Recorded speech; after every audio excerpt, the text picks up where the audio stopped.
sé que están o estuvieron haciendo una gira abriendo la Muse. Ajá. ¿Cómo está ese rollo? Eso está muy curioso, cabrón, muy, muy curioso. Bueno, obviamente cuando hacemos la primera gira en Estados Unidos empieza a rolar más de boca en boca que pues The Warning es una banda que está pum pum pum. Después nos llega una invitación de una banda que se llama Hellstorm, para hacer un tour como banda soporte de ellos, pero en la primera parte de ese tour está otro proyecto que se llama The Pretty Reckless. Entonces nos invitan a hacer esa segunda gira en Estados Unidos. Hacemos esa segunda gira en Estados Unidos y se arma una tercera gira nada más con Hellstorm y The Warning. Y hicimos muy buena amistad tanto con Hellstorm como con The Pretty Reckless, con la parte de oficina y del crew. Y entonces nos enteramos que va Muse a México. Las chicas siempre han sido fans de Muse. Entonces Rudy, que es el co-manager también y que se encarga mucho del RP en la empresa, empieza a hablar con ejecutivos de Ocesa. Ya habíamos tenido contactos con ellos porque habían abierto ellas shows para Def Leppard, para The Killers, si mal no recuerdo. A mí me tocó trabajar cuando le abrimos a Foo Fighters. Y entonces empezó a hacer ahí como una relación con una persona de Ocesa y le empezamos a preguntar, se le empieza a preguntar de que, oye, ¿qué onda? ¿Hay posibilidades? Y llega un punto que nos dice, no, ellos decidieron que fuera The Pretty Reckless, entonces pues ellos son los que van a abrir, ¿no? Ah, bueno, está chido. Entonces Rudy le habla al tour manager de Pretty Reckless y le dice, oye, pues en México estamos Lalo, Carlos, yo, lo que necesiten, sabemos que le van a abrir a Muse, lo que necesiten, por favor, apóyense con nosotros, bla, bla, bla, bla, bla, bla. Y este vato le dice, pues no, güey, no vamos. No nos conviene el deal que nos ofrecieron, no vamos. Oye, pero me acaba de decir mi compa de Ocesa que sí, que... O sea, sin querer se enteraron del chisme. Ajá. Y entonces, no, pues no vamos. Y entonces Rudy aprovecha y le habla al guate de Ocesa y le dice, güey, pues Pretty Reckless no viene. ¿Cómo no? No. Acabo de hablar con este compa y me dijo así. Y pues le dice, no seas cabrón, pues danos chance, güey. Y empiezan a moverse las cosas. Al baterista, creo que es el que decide las bandas que abren sus shows, le gustó, y creo que a Matt Bellamy también le gustó la banda.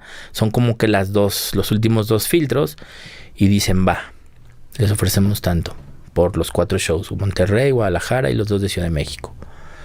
Y pues ahí va, cabrón, esa aventura, ¿no? Hacemos esos shows. ¿Cómo les fue? Nos fue muy bien, la verdad nos fue increíble. Pero ya para nada es una banda desconocida, pues, para entonces, ¿no? No, pero es que al final de cuentas es lo que hablábamos un poquito afuera de cámaras. El objetivo o la mentalidad que se tiene en The Warning siempre fue hacia el extranjero. Ajá. ¿No? El mercado anglosajón, Europa, Estados Unidos, Canadá. Obviamente México y todo Latinoamérica sí, pero no era nunca fue como la prioridad, pues. Y también tenía que ver con que la reacción de las cosas que se empezaban a hacer eran más fuertes de aquel lado que de este lado, ¿no? Entonces era como natural, pues. Ajá, entonces el crecimiento de The Warning en México ha sido muy natural, ¿no? O sea, sí ha sido de estar dándole, pero tampoco se le ha metido así como que toda la galleta como para que truene, sino que pues ahí va. Entonces, claro, hacemos estos shows, pues conocemos a toda la oficina de Muse, a los técnicos, a los músicos, y se expresan bien chido de la forma de trabajo de nosotros, de la banda en sí, y ahí es cuando nos dicen, hey, pues no les interesaría estar en Europa en tantos shows. ¿Cuántos shows eran? Eran 5 shows. Ok. Y pues la oficina dijo sí. Pero ¿cuándo empezamos? No, pues empezamos tal fecha y terminan en tal fecha. Y entonces nosotros ya teníamos planeado ir a Europa, pero había que ajustar ahí unas fechas. Había un festival bien importante que tuvimos que cancelar para poder hacerlo de Muse, el primer show de Muse, porque era el mismo día, teníamos que viajar antes. Entonces terminamos esta primera parte de la gira en Estados Unidos. Y nos vamos a Europa y hacemos el primer show de Muse. En un estadio, güey, una cosa así impresionante. Sí, sí. Y Es que sigo las redes de ellas y Ajá. aparte tú pusiste algunas cosas. Sí. Y sí era como que... Sí, no, güey, o sea, son shows impresionantes, güey. Y entonces, pues sí, con mucho miedo al principio de que, pues, cómo nos van a aceptar, estamos en Europa, cómo va a estar la vibra y todo lo contrario, güey. O sea, parecía que éramos banda hermana y era así de que, a ver, ¿qué onda? ¿Qué traen? Ahora, por ejemplo, a mí el técnico me decía, uno de los técnicos me decía, oye Lalo, ahora no vamos a ir con este sistema de audio, vamos con este sistema de audio. ¿Qué onda ustedes traen su consola? Sí, nosotros llevamos nuestra consola, nuestros CDs, nuestro cable, micros, todo lo llevamos nosotros, exactamente como lo hicimos en México, nada más necesitamos una línea para alimentar la consola, ok, nos vamos con la de Muse y así hacemos un parcheo, listo, y entonces empezamos a afinar detalles, güey. Entonces llegamos allá y pues nos tratan súper chido también. Ellos hacían co-headliners otra banda de soporte era Royal Blood, que también es una banda chingoncísima. Sí. Yo no los conocía mucho, la neta. Y empezamos a hacer de amistad también con ellos. Y ellos allá nos invitan a hacer 2 shows que no teníamos con Muse. Ellos los tenían como headliners. Nos dicen, hey, ¿por qué no son nuestra banda de soporte? Nos encantó el proyecto, cáiganle. Entonces hacemos eso. Y así se empezaron a dar las cosas, güey, ¿no? Aparte teníamos festivales a los que íbamos en un principio. Nuestra primera invitación fue a 2 festivales en Alemania, que era el Rockin' Park y Rockin' Ring.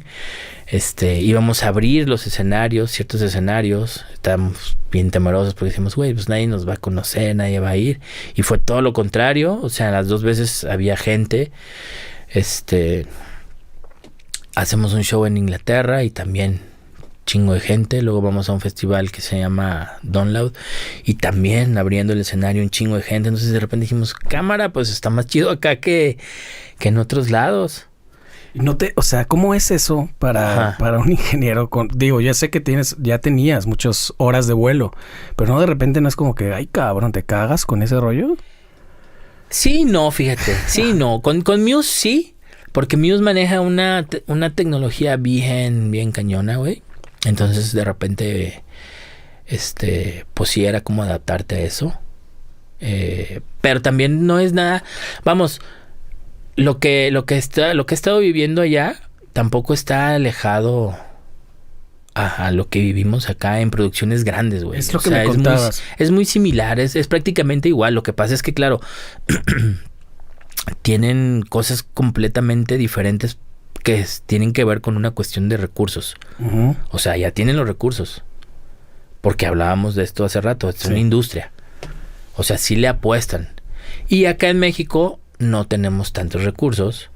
Y hay una gran infraestructura. Pero, por ejemplo, a mí se me hacía muy curioso que en Estados Unidos nosotros teníamos que llevar nuestro backline, nuestra consola, nuestros micros. Y todas las bandas hacen lo mismo, güey. O sea, los festivales no te ponen el backline. Si tú lo quieres, te lo ponen, pero te lo rentan. Okay. Pero te sale carísimo. Es como la tienda de souvenirs. Ajá, güey. Entonces, haz de cuenta que un backline que aquí te puede costar, no sé, 15 a 20 mil pesos, allá te cuesta 35, 40 mil, güey. Entonces, no puedes hacer eso show tras show. Claro. ¿No? Pues tienes que aprender a también viajar con eso. Claro, tienes que aprender. En Estados Unidos, pero en Europa igual. Igual. En Europa igual. Entonces, claro, de repente hay una producción base. Por ejemplo, Muse nos decía, a ver, van a utilizar nuestro PA, van a utilizar una parte de las luces, pero ustedes tienen que llevar sus in-ears, ustedes tienen que llevar sus micros, sus cables, todo. O sea, self-contained realmente, ¿no? Ajá. Y así vas llegando, güey. Y cada show es la misma, ¿no? ¿Esa gira ya terminó? Esa gira ya terminó. Hicieron incluso las chicas una buena relación con ellos, ¿no? Por ahí vi una foto que le regalaron una guitarra. Sí, pues es que te digo que estuvo muy curioso. Desde aquí, desde el primer show que hicimos en Monterrey, como que se vibraron muy chido y nos invitaron a cenar. Pero los músicos. Órale. Y entonces fue así de que, vénganse. Y ya, no, pues sí, van a ir las chicas. No, vénganse todos. Queremos conocerlos a todos. Y entonces caímos todos, ¿no? Y y ahí estuvimos cenando con ellos, cotorreando, echando el trago. Y nos preguntaban así como, ¿qué onda? ¿Qué buena banda? ¿Qué expectativas tienen? ¿Qué quieren hacer? Y así, todo súper chido.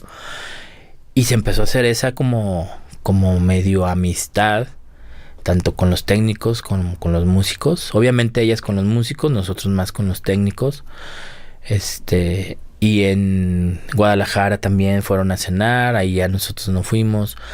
Luego en México también tuvimos una reunión ahí con ellos, así cotorreando, y nos empezaron a preguntar qué onda para turear fuera y todo. Y Matt fue cuando en uno de esos shows de México, no me acuerdo si el primero o el segundo, fue cuando le dijo a Dani, oye, pues qué color de guitarra te gustaría. Y entonces fue así como, no, pues me gusta este. No, pero a ver, te voy a decir yo esto. Y pum. Y ahí quedó entredicho que pues que le iban a regalar una guitarra, güey, ¿no?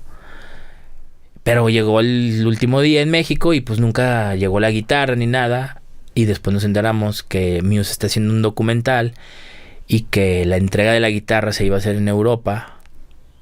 Pero nosotros todavía no sabíamos como que bien si íbamos a ir a Europa con ellos o no. Y luego se hizo la invitación formal y pues ya, ¿no? Se armó todo y ahí quedó, y es un cacho de historia, cabrón, que pues ahorita no se va a ver tanto, pero en unos años sí. Exacto, y entonces de repente, pues ya en un momento del último show, pues llegó este güey y le dijo así como, toma, ahí está la guitarra y la chingada. Se grabaron ahí unas escenas, creo. Y Dani la tocó y todo, ¿no? Chidísimo. Qué chingón. Sí, ¿no? Pero también terminando lo de México, el tecladista les dijo, hey, ¿por qué no se van a Los Ángeles y hacemos unas rolas? Empezamos a escribir. Y le dijeron a estas morras de que pues va. Entonces se van a Los Ángeles y empezaron a escribir y sacaron chingo de material, güey. Entonces también el tecladista como que decía así de, güey, esta banda hay que apostarle, ¿no?